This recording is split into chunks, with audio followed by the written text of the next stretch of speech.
Did you see that pop up? Yeah, live streamed.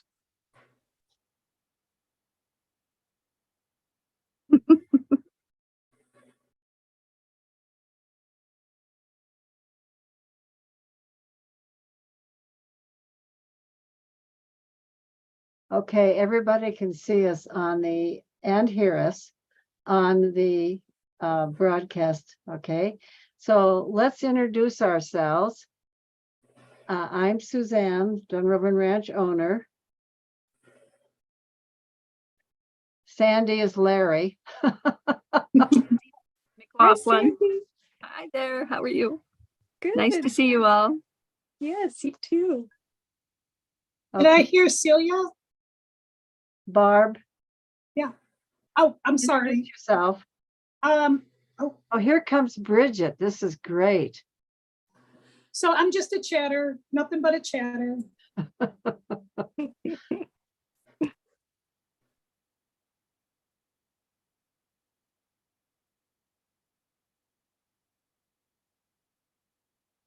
Hi, Bridget.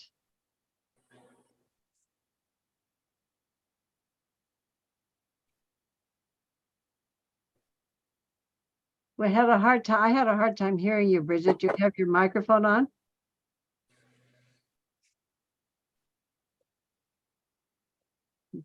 No, can't hear you.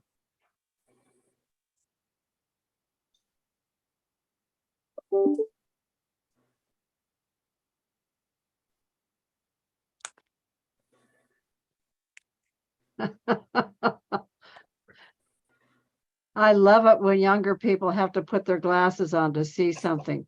And I always make a remark. You can just get on. And if I ever catch my son's doing something wrong, I jump all over it. Oh, my goodness. I can hear you now, Bridget. Oh, good. Okay, because I tested it. Awesome. Okay. Thank you. Okay, Terry, introduce yourself.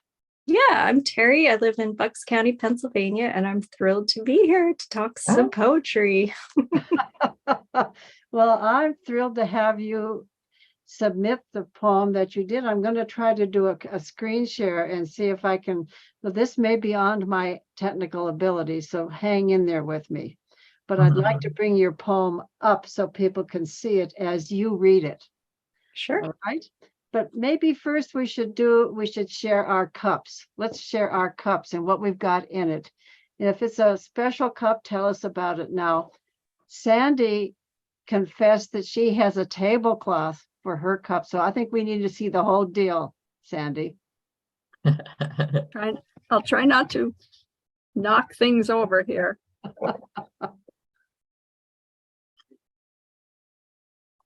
Oh, yeah. Oh yeah, look at this. She's got a doily. Wow. All set up. Oh, I love that. Wow. Well, Tell us I don't- about your cup. I don't get invited to a tea party very often, so I wear my pearls too. That's Just- great. Very Mhm. good. Okay, Well- Barb, your turn. Okay, well, on a daily basis, I have several cups that I like to use depending on my mood. But I have this cup that I haven't used in a year and a half. This was the cup that sat on my bench. And I don't know when I got it or where I got it from, but I know I bought it for myself and I've had it over 20 years. So now it sits on my bookshelf along with my gavel, my badge, just the Wow. very things that meant a lot to me. And since it was right here, I just thought I would use this one today. And I think also just because my heart hurts so much right now for this country and this Mm. whole topic of hope, it just kind of, I thought, yep, I'm using this cup today. So Mm. there you have it. Yes, that's a good thing to do, Terry. I like that. Yeah, So Bridget, can you show us your cup? I can. This is my VW van with Route 66 on it. Oh, nice. Oh, that's cute. Adorable. So I got that in Pittsburgh, where I work part-time. I'm in Michigan right now. That's where I live. And it is my favorite breakfast spot in Pittsburgh. I stay at a kind of an unusual hotel. It's virtual, basically no staff, old YMCA. And I walk there for all my meetings. And I love the pottery that they have. And I like the feel of a heavy mug a lot. So I've got another one I bought there and then another one that was made by a friend. So I just like the weightiness of it. It's very centering to me. And I will share that today was a very weighty day for me. So it's really nice to be here and not have to be professional, so to speak. But I was involved online for hours in a trauma conference, and a lot of it was on human trafficking. And that's hard to be immersed in for hours. So I actually stepped outside before this meeting. So it's nice to be here. Great to have you, Bridget. Terry, Yeah, so I'm double fisting today, which I usually do. This is a lovely, it holds so much. And I've got spearmint and water in there. Mm. And this is the mug I picked. This is me on a horse named Secret Agent. And he belongs to, well, he's since deceased, but he belongs to Unicorn Therapeutic Riding, which is where I do Wow. therapeutic horseback riding. Nice. wonderful. Very nice. So I'm going to share mine, and it's my Donkey Divas, my crazy cousin in San Jose, who's like a sister to me. I didn't have a sister, but her mother and my mother were very, very close. So I spent a lot of time with her. She sent this to me, and not only does it have my favorite little animals, but look at the flowers. All my favorite flowers are there too. Now, in reality, no donkey would be near a flower because they'd eat them. Okay, so That's great. thank you very much, Terry, for submitting the poem, and what a great selection. I'm going to see if I can share my screen so people can see the poem as she reads it. Hang on here, let's see. Is everybody seeing it? Yes. Okay, Terry, the floor is yours. Hope is the Thing with Feathers by Emily Dickinson, published in 1891. Hope is the thing with feathers that perches in the soul and sings the tune without the words and never stops at all. And sweetest in the gale is heard, and sore must be the storm that could abash the little bird that kept so many warm. I've heard it in the chillest land and on the strangest sea, yet never in extremity it asked a crumb of me.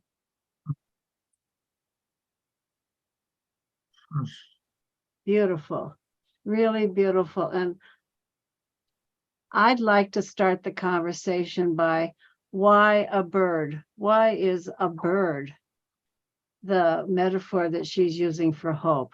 What is it about birds? For me, oh, go ahead, Bridget. No, actually, I was really interested, Terry, in why you chose that. So too. So, yeah. Yeah, so it's hope is something that I cling to very tightly. When I feel that I don't have hope in my life, things can get pretty dark. So for me, the bird represents lightness and freedom. And it almost, one thing that came to me when it's talking about the seas and stuff is thinking about carrier pigeons and how people could communicate to each other using birds and try to, you know, lift somebody's spirits. It's just, they're so, and the feathers, you know, they're so beautiful. There's so much lightness and comfort, but also like I said, and I'm thinking of Barb's mug too, freedom. Mm-hmm. What about you, Sandy? Why do you think the bird? What does the bird evoke for you? Well, it I can say everything that Terry said is true. The flight and the wings and just soaring. If you could watch, every bird has a different way they fly. And sometimes they let you in and they pose for you, and sometimes they don't. But you can always hear their little chirp and recognize their voices. And I'm really addicted to just going out in the forest and walking and taking photographs. And I have millions of bird photographs. If anyone would like some, even in flight, Wow. just let me know. But anyway, I agree. It's just, it fills your heart. It's uplifting. You feel like you can just fly right with them. And I can't think of one bad thing about them, except that some of the birds eat other birds' eggs, and Mm, the survival of the fittest. mhm, But I love, that was a lovely poem. mhm. What about you, Barb? I think, just not to be repetitive, I mean, I would say everything you folks have already said. The freedom part is what really strikes me, that a lot of times when we are in despair or just sad or, whatever, we get stuck. And birds in flight just always remind me, like, they take me away. You can go away. They can take you somewhere else. You can dream about where that bird is going or what they're doing for the rest of the day. I fell down in the front yard watering the other day, fell backwards, landed on my back. And when I looked up, there were 2 osprey right over my head. And I just laid there and watched them for a while. They were just kind of going into thermal and they weren't mating or anything. But again, it's just so instantaneous, that feeling of all is well. There is just a sense of all is well. And I just remember as a kid laying on my back and watching the bigger birds is what always drew me. And that sense of flight, take me away, take me somewhere else. So I don't know. I would love to know why she picked the bird as the metaphor, but I looked, but I really couldn't find anything. I don't think back then you questioned a poet. It's just like they wrote it and that's what it is. It's self-explanatory. So yeah. Bridget? Yeah, and I'm very visual, so I appreciate that poem. And there's several things that went through my mind. And one is, in some ways, they appear so delicate, like the birds I'm thinking of, the ones I see out here outside my room. And yet, I was thinking about her words using the gale, I think, the gale storm, is that they are able to float through their environment and still even continue in spite of wind.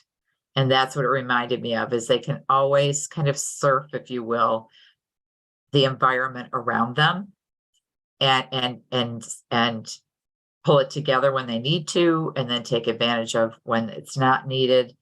And combine that with feathers, which to me are very gentle, very light.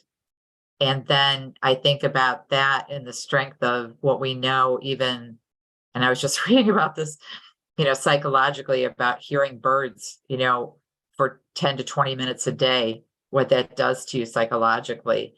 And the apps that just have birds chirping, it's just amazing how much strength there is in something that I wouldn't think of as having strength, if you will. Barb got lost. I'm bringing her back on. Well, I could echo all of what you said. I think another thing about birds are they are everywhere. They're universal. And I think our sense of mystery and wonder that is invoked by birds is universal. Birds appear in all sorts of religions and myths. And I mean, they really capture something in our minds.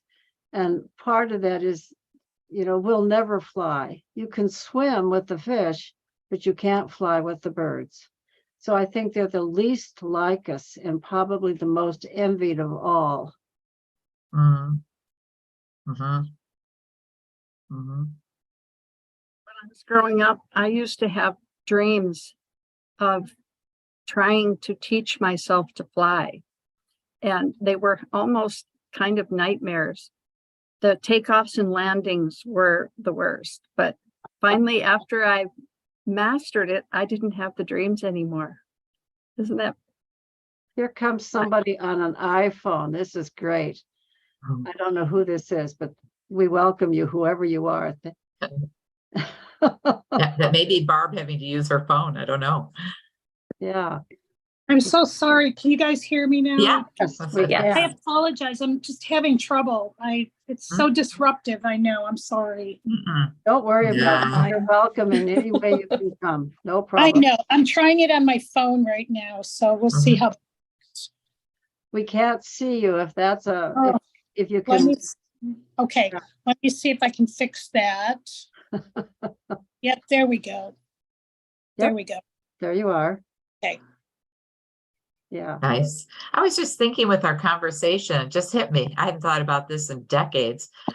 But one of the first books I ever wrote a book report on, and I think it was like 7th grade probably, was Jonathan Livingston Seagull. Mm-hmm. I Yeah. just thought about that. That was like one of my mom's favorite books. My I son's love that first, book. my first son's first word was bird. Wow. Wow, That's Yeah. cool. that is. Oh my goodness. Yeah. And like you, Sandy, I have dreams of flying. And what's interesting is when a flying dream starts, I get a message that says, "Oh, we're having a flying dream," and I get all excited. Uh-huh.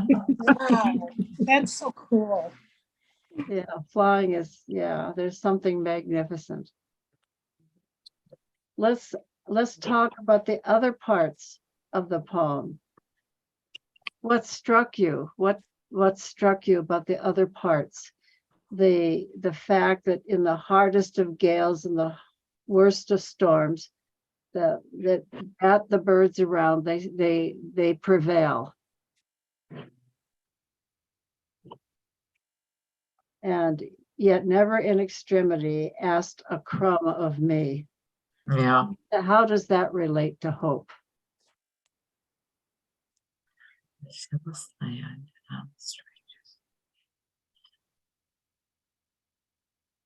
I guess to me, it kind of means I don't need to necessarily feed the hope or feel like I need to do anything, even if it doesn't feel like it's there or I'm not, reaching for it. It's always there. Yep. Yeah, I agree with you, Terry. That's the thing, is it's just there. And just from my work, I used to say women, just my encounter with so many women, domestic violence victims, I'd say it was amazing to me how women had this endless well of hope. Yeah. No matter how bad their circumstances were, they maintained hope for something better, something would change.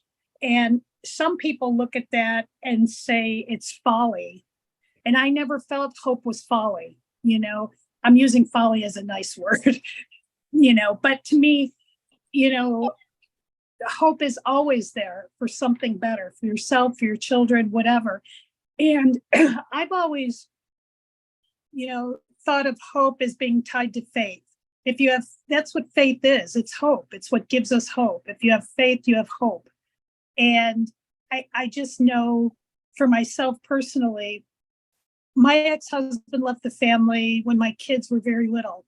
But anytime he reemerged, even for the shortest period of time, I would always, all of a sudden, get this incredible feeling of hope, and no matter how many times he disappointed the kids or disappointed me or whatever, I couldn't believe how I would still come back. And as my daughter got older and as an adult, I shared that with her. I said, what is it, Kara, that he can keep doing this and keep doing this, but every time I have hope? And I think, as a human being, just as humans, it just is a part of who we are. It's part of our soul. It's part of what life is about. You know, it's just that idea that no matter what the circumstances are, and no matter how bad they are, there's always hope. Nobody can take that from you. And like Terry said, the beauty of it and why it's such a gift is because we don't need to do anything. We don't have to do anything, and it asks nothing of us. And I don't see hope as being folly. I don't think being hopeful is silly or pathetic or words I've heard people use. It belongs to me. It's my soul. It's my faith. And I'm sorry if it was Sandy or I forgot, maybe it was you, Bridget, that said, we are all different, just like a bird. You know, they're all different in so many ways, and their songs are different, and we are all different. And so it's individual to each one of us. And it is a gift. Yeah, I was thinking to your point, and sings the tune without the words and never stops at all. You know, which is great that she has that in the beginning and the end of the poem. I mean, even thematically, that's amazing. But to that, it's always there. And I think, you know, Barb, to your point, I think, which is unfortunate, I think, at least in my experience, what I'm seeing in my part of the world is that hope is sometimes used or thought to be very Pollyannish. So it's sort of, yeah, it's just, oh, that's just so positive of you, you know, that type of thing. Yet, you know, this, in my opinion, the soul is destroyed if there's no hope. You know, if there's not that element in you, it's destroyed. And so I think this is very, as a matter of fact, as I look at the words again, it's very reinforcing. It's very, what's the word I want? It is very appeasing to my day, actually, to read this. So, because I have a tendency to want to just to escape. I mean, to wash myself off of the stuff. And it's very nice. It's very appropriate today. So it's good. Yeah, I wanted to comment on, no one can take it away from you. And yet I think it's like love. The more you share it, the more it comes back to you. It's an infinite loop. Mm. That's a great point, because that's like energy attracts energy, which is very real. That if that's the way that you're putting out to the world, that's the way the world should be coming back, or will come back to you, actually. And I think that the tune without words, again, is that universality. It's not in anyone's language. It's in everyone's language. Mm-hmm. Mm-hmm. Can't hear you, Sandy. Move forward. Is resilience. Birds are so resilient. If you notice birds in the dead of winter, and they're still there, they're still hopping around and flying and in your bird feeders, and you just wonder how they can be so resilient. And I think women are resilient. And maybe that's why the British call women birds. Interesting. I never thought about that. Yeah. I never thought about that. Well, and they perform these incredible feats. I mean, they fly tens of thousands of miles. Terns fly from the South Pole to the North Pole. I mean, it's incredible what birds can do. Yeah. And I have a thing for cardinals. You know, I'm a big one with, I think, especially with some of the recent passings of people in my life passing away. I'm a little surprised at two different experiences I've had with birds. One is a cardinal, but the other is a very small, I don't know if I call it an eagle, it might be a falcon, actually. It was a day all about my mom, who had passed, she's passed recently. And I was talking about her. There was something I was engaged in where it was directly relating to her, and a falcon that I would never see ever in this area, because it's suburban, but it's near a park. but literally perched right outside here on a branch and just sat there for the whole time that I was talking about that. And I even took a picture of it. And then when I had finished the dialogue and had finished the Zoom, I just sat there for a couple minutes and then it was gone. And I've never seen it again. So I was like, okay, I'll go with that. Yeah, I'll go with that. yeah. It was bluebirds when my mother passed. Yeah. Uh, Yeah. Bluebirds sat on, well, where she was living, right out on the porch, right after she passed for quite some time. And then they landed in my son's yard and have never gone away. Oh, wow. That's powerful. Yeah. And something else that's just come to mind, like thinking about women and birds, like a lot of birds will be in flocks or in pairs, and some are solitary. But I'm also thinking about like how incredible it is that birds who like incubate their eggs, that's not even like their chick yet. That's just an egg, and they're caring for it so much. And I think that caring for another being is a very womanly aspect as well. Well, and all of that is full of hope. I mean, you think about what Harriet goes through. We've watched her for years. I mean, sitting there, I've seen her completely encrusted in snow. I mean, her beak frozen, her eyes frozen, every part of her frozen. And she gets up to trade with the male who comes in the middle of the night, and that egg is just as toasty as you can think. I mean, the snow is surrounding it, and you think, I mean, that's all hope. Yeah. Yeah. Yeah. And really, Yeah. I think, hope is such a huge part of just our human spirit. If we don't have hope, we don't have a vision, and we don't, to move forward. And even in whether it's propagating or whatever, there is that human spirit of wanting to do better and move forward. And I mean, it's the same thing that you bring, Sandy, you brought up the resiliency and the perseverance.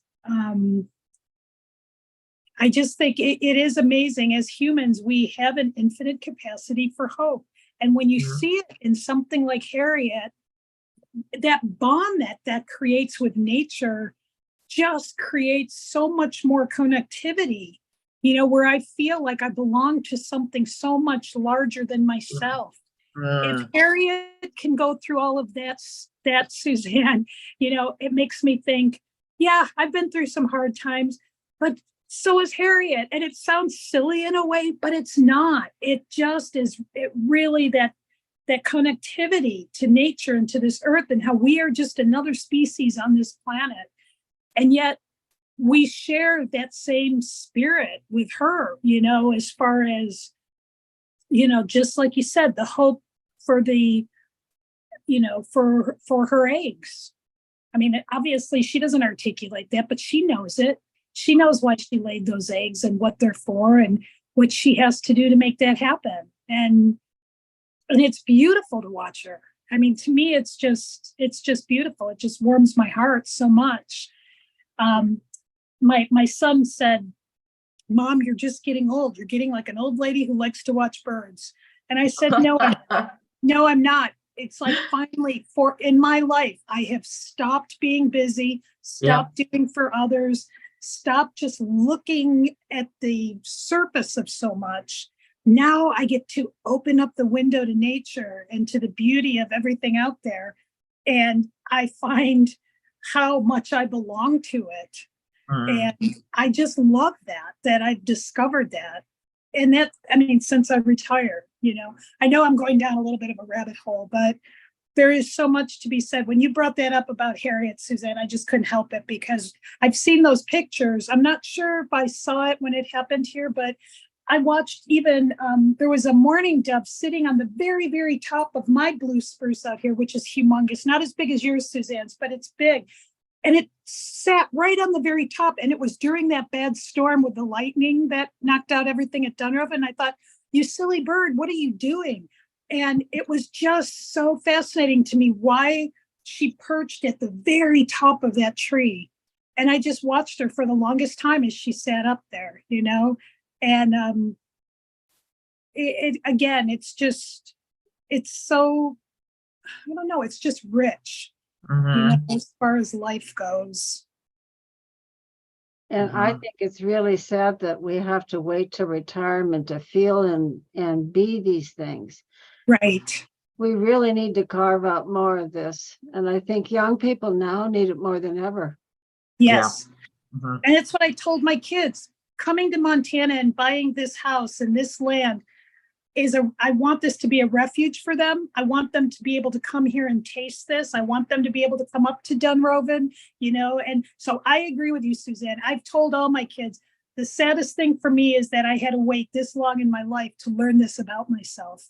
Yeah. You know, and how, I mean, I always knew I enjoyed nature and enjoyed things when I was able to, but not to this extent where I am really beginning to just feel one with this earth, and I can go lay in a creek and feel like I belong there. I mean, literally lay on my back in a creek and just feel like I belong there and I'm part of it, you know. And that's why, and I agree with you, young people need it now more than ever. And I really hope, you know, that's kind of hope.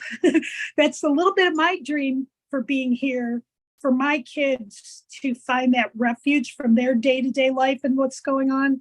I will see what happens, but all I can do is offer it and see what happens. And I do, it's a regret. I wish I had found it at some point earlier than now, but at least I have it now and I'm healthy, and I'm just looking forward to continuing, you know, that exploration. And I don't want to not acknowledge how much Dunroven has brought to me in that respect too. So it has. Mhm. What's interesting to me when you say, you know, you have to wait till retirement, my story is that I became disabled at 38 and I couldn't work at my job anymore, which I had done science for 20 years of my life, from high school all the way through to those last agonizing years of still trying to pipette with bad hands and bad everything else. And it's, you know, the first 3 years of being on disability and not working were a complete grieving process and trying to figure out a new identity. And I'd say like around year 4, it's kind of like, this is amazing. I don't have to work right now. And, you know, my main job is taking care of my health. But when I'm not obsessing about that stuff and tied up with all the pharmacies on the phone, you know, there's opportunities and there's things that I can do. I mean, I wouldn't be able to be doing this. It's 4:00 for me here on the East Coast. I wouldn't be here with you guys doing this if I was working.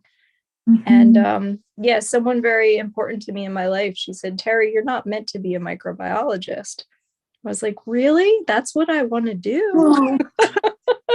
And I'm doing all this other stuff instead. So it's really been, you know, not what I would have planned, but kind of how the wind, you know, the birds might not plan where the wind is going to blow. I'm just kind of going along with it now. And it's working out pretty well, at least in this moment.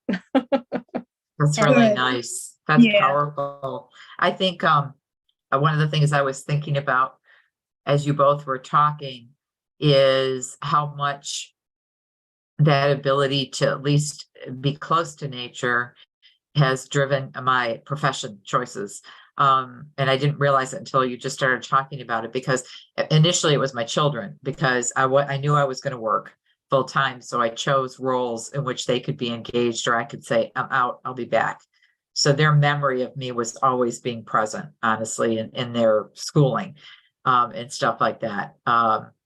Then though, in the past couple of years, I've noticed that the ability to access the lake, which I now walk every morning, every single morning, I'm able to walk to the end of a lighthouse, come back. It's about a 3-mile walk. And if I don't get that, it's very debilitating, for me by the end of the day. I could feel it all over me. And I realized that my continuing in a remote position, that was part of it, is I needed, because I regretted the past 5 summers where I was not in that type of position to do that. And I was in an environment from 9 to 5, and I could not go outside during the summers. I thought I was going to lose my mind. So powerful. Sandy, what about you? What about me? You want to Well- hear about my cup? No, you spend so much time in nature. And did you always spend that much time in nature? And what does it mean to you? Right now, it means everything to me. I worked as a professional eye photographer and imager for 39 and a half years. And so I've only been retired for about 3 now. However, I have been doing outdoor photography for quite a long time, but when you're working 40 plus hours, a week, you're not able to get out. And so I just feel so free. And you get out into the forest or the wildlife refuges or the Dunrovin Ranch, and horses are just about as beautiful to me as a bird. So anyway, I just have felt so free, and I absolutely love doing what I'm doing. I get out at least 2 or 3 times a week, just by myself in the forest, and just breathing the fresh air and seeing every kind of bird you can imagine, and ducks and geese and flickers and nuthatches and bluebirds and meadowlarks. I mean, everything you've said about the birds is true. I mean, they make you feel free and full of hope. And the hope is, for me, is, oh, I hope I get to see this today. But every time I go out, it's something new. I mean, I have a new surprise every time I go out, and it's rarely the same. So it's never boring. And thank you for asking. My theme song now is Freebird. Oh, that's great. Nice. Nice. Well, you take such beautiful photos, and I don't know. I when I look at your photos, and I love them, I just I don't think they happen by happenstance. Mm. There's something you are capturing that connects you to those photos. I don't know what it is, but that's not just, oh, lift your camera up and take a picture. You're capturing something more. All your photos just speak to me. And I just, I didn't know much. I don't know you really, that's why I wanted to ask you about that. They mean that much to me also. I guess the Lean harder you forward. work, the luckier you get. Yeah. Lean forward. Okay. Yeah, well, we lose you when you're back. We can't hear you. Okay. Yeah. That's all. I guess that's all I have is the harder you work, the luckier you get. It's interesting to what you all have just been saying. And Terry, I was thinking about your situation even. I think Barb and Suzanne, when we were at dinner that one time, I think we were talking about, I know I was talking about my experience in the aging services field and how I have a very unusual background. I was born to my mother later in life, and people live routinely close to 100. And so my view of aging is very different than my peers. And I've always seen and spoken at conferences on how growing older is a time of expansion. And it's not so much that there's free time, it's a time to expand all those other parts of our personality that a lot of people choose not to do if they're done with whatever career, or the second career, or the third career. and they choose not to do that, which is really sad to me. It's, you know, we've been conditioned to accept later life, retirement, all that garbage as a certain way. But Terry, even in your experience, and I don't want to speak for you, you have the ability to expand in ways that other people can't. And it is a gift, and it is a blessing, you know, that we've earned in various different ways. So, Yeah, absolutely. It's well said. no, thanks. Yeah, I think sometimes the biggest challenges in life are also the biggest rewards. You know, I had cancer when I was 31, advanced breast cancer, and it's the best thing that happened to my life. And I'll tell you why. It taught me to separate the wheat from the shaft right away. I just don't suffer fools anymore. I won't allow people in my life that bring negative energy. It's just not. Time is so important. Mhm. Where you fill it, and if you can fill it with hope in your life, you've got, you know, you've got some real gifts and treasures. If you want to fill it with dark clouds, that's where you're headed. Yeah. I love that I'm involved in this conversation with you all for the first time. And thanks, Suzanne, for getting that on my my schedule. It's a little crazy right now. But what's so interesting to me is just before this call, and because I've been going through this process clearly for the past couple months, where do I want to be? What do I want now for my life? Because with my mother's passing and my daughter's being okay, there's a distinct psychological release for me that I didn't quite expect. And it's good. But when I was sitting outside, I was thinking about the things like, how do I want to function and how important it is. And it keeps kind of coming back to being able to somehow, you know, work in nature, work outside. You know, like my dream would be like owning a daisy farm or a sunflower farm, you know, where you got to work outside, but you got to bring it in and do programming and stuff like that. And so thank God for Suzanne. But it's just interesting how at the timing of this point, the second part of what I want to start focusing, and I mean really deliberately focusing on, sorry, I'm like processing this as I'm speaking this, is it hit me, I need to focus on positivity. And it's not the Pollyannish thing. It's like, I need to start listening to positive things. Podcasts. I need to start reading positive books. I'm a little burned out on reading about mental health and trauma and addiction and recovery.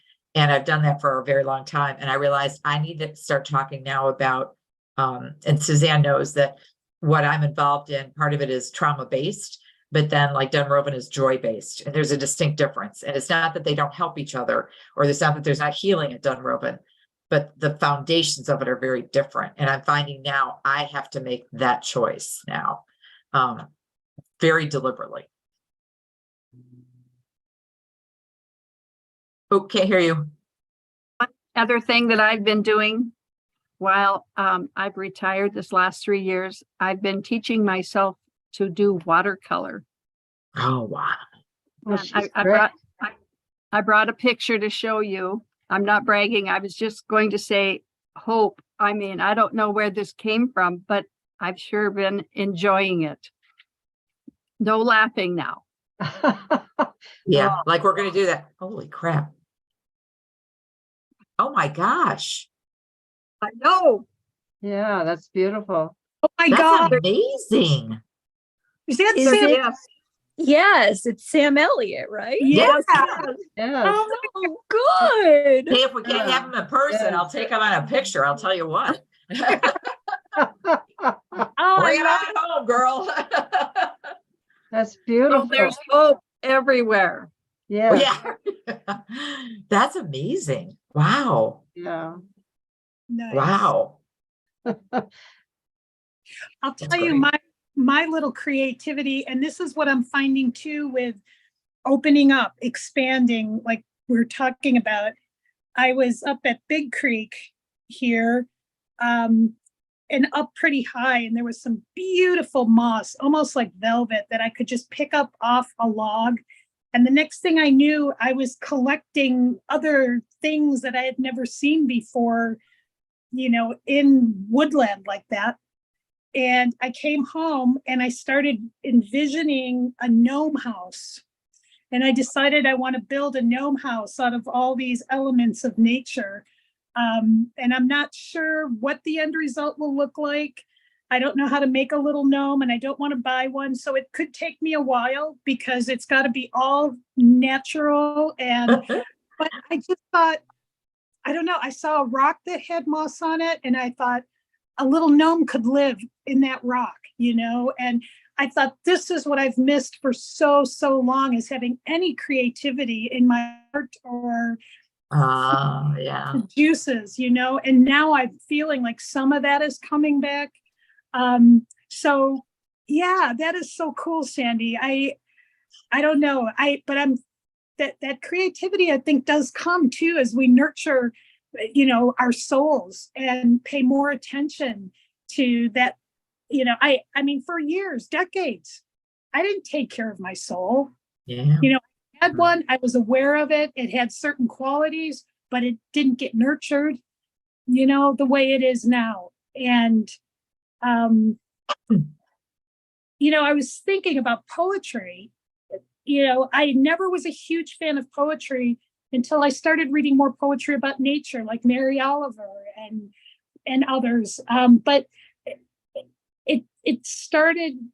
it reminded me of how much I love music and what music does for me, music without words.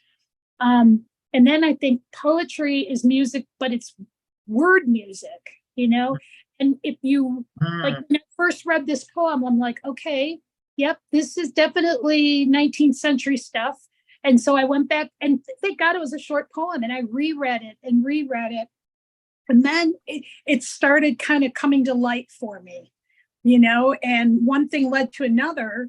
And it did start then to speak to me. And what you said, Bridget, about, something that you then can take with you, it's a sense, it's a feeling. That the more you understand the hope in the bird, in the poem, it is something you carry with you then throughout the day. So I love the idea of picking a poem and just talking about it for a while and seeing where it takes us. Mm-hmm. Yeah, I really love discussions that are focused on a book or a poem or whatever. It always makes me see deeper and feel deeper because other people's thoughts bring me into different views and different perspectives. Yeah. So,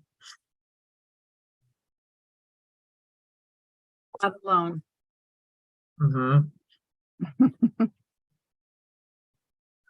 For sure. So where does Sam live in your house, Sandy? Well, because I don't really have permission, to share it, I did give a photo of my to my daughter because she insisted. But he's well, I just have him with the rest of I have, some throwaways also, but I just have them in a stack back there. Oh, But Oh, we're coming to visit. That's crazy. Okay. So let me go and get a painting that Sandy gave to me. I'll be right back. Okay. Sandy, how long has it been that you've been painting? You said that you picked it up? I'm about 2 years. That's very impressive. Yeah. I know I go like this. I don't know, I guess I have some real losers, but I still keep them thinking, Yep. oh, maybe I can use them for something else. But if you take your time, and we've had some long, cold winters here. And so it's just so nice and it's relaxing. And I have a window that I can look out at the birds and the snow. And that's kind of what's filled, my life in the last 3 years with my husband. And I just feel I don't know where it came from, but I just keep doing little tutorials on the Oh my computer. gosh. Wow. So Isn't that every day, lovely? I love that. I love the word, like the way it's laid out. Gorgeous. Yes, and then on the side, it says, ravens are magical and mysterious. They are incredibly intelligent, capable of feeling and empathy. Wow. I had told Sandy the story Amazing. how ravens gave me hope in Kodiak, Alaska when I moved there as a young woman. And so she came out and she took some photos of ravens under the bench, bird feeders, and did that lovely painting for me. I love it. They're another favorite bird. I've got lots of favorite birds.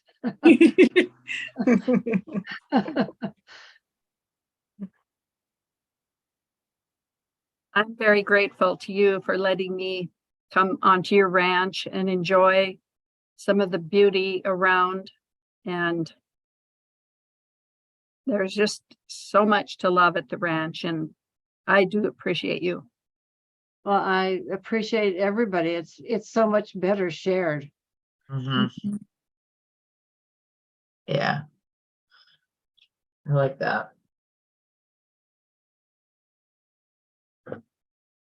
Terry will be out here this summer.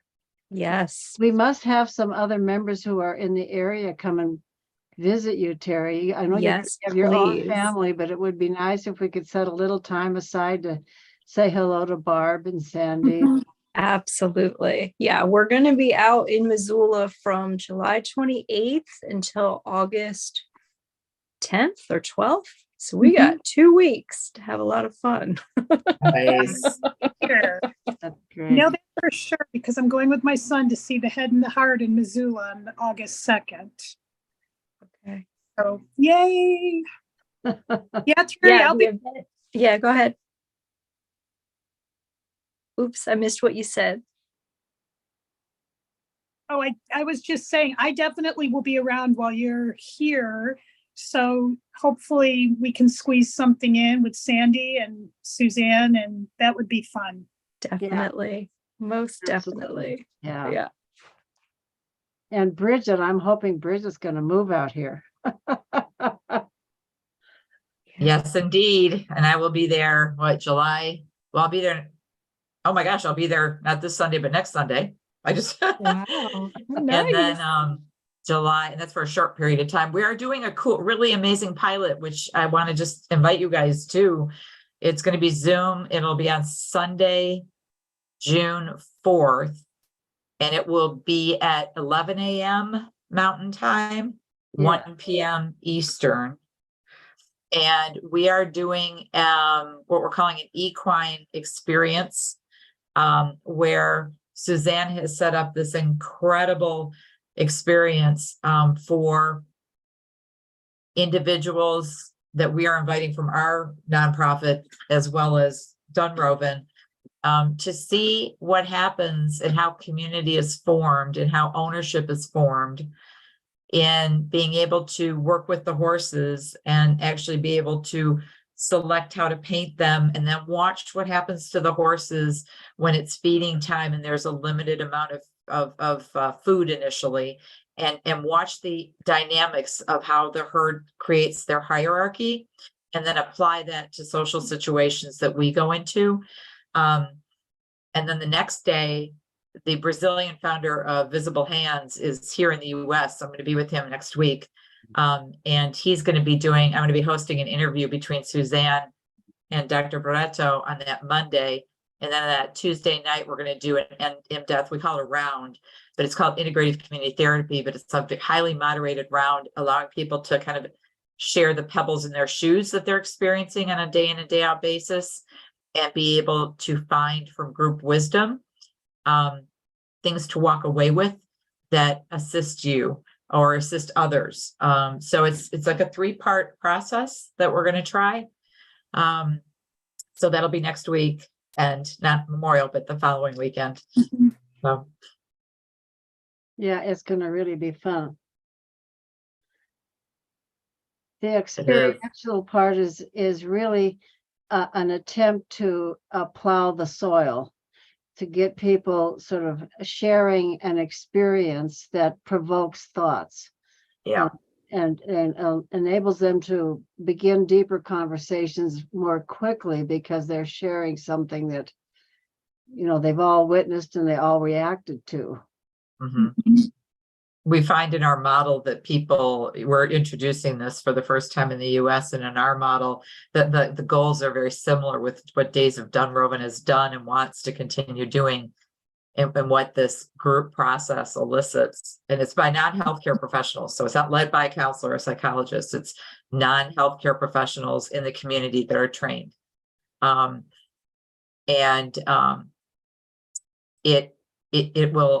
It'll be fascinating to see how this assists, as Suzanne was saying, prepping people for that conversation if they follow that journey, because we see, particularly in Western culture, people either talk in yous. We're like, well, you know, when you lose your mother versus when I lost my mother, or that type of thing. And we also are very aware that people can't identify either what they're feeling or they don't have the words for it. And so the thought is observe something in community and apply it to horses. And then the dynamic will be then it's safer, more comfortable, more easy to be able to apply that in a kind of a group conversation. So we'll see. Wow. Yeah, I've Sounds done this with children even. And what's interesting is watching horses compete. You know, it's a big animal, a lot of energy, a lot of force. And watching that really brings up emotions of, you know, being bullied on the school ground, all of that kind of thing. And it really does elicit people's reactions. Mhm. Yeah. I mean, I get the same things at times watching Harriet. You know, they're so different birds of prey.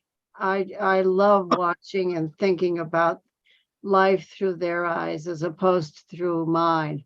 It seems that birds of prey are completely intent focused. They don't contemplate the world, they live the world. They don't think about things in that quite that way.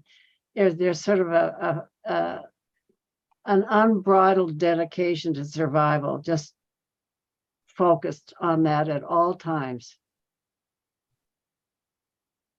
And I think there's a huge beauty in that, because at times in our lives, we too have to be really focused and on our survival. Mhm.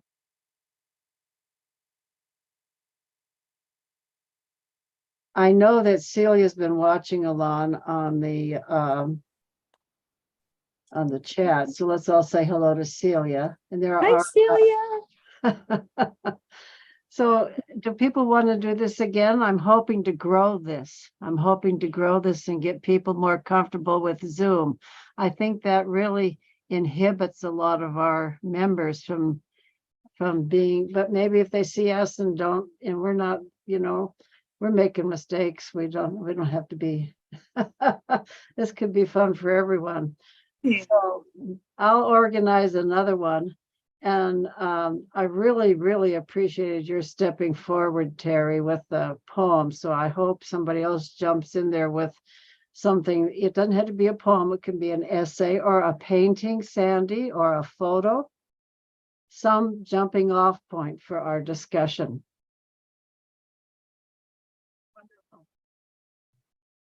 So I've enjoyed this, and I thank you all for coming.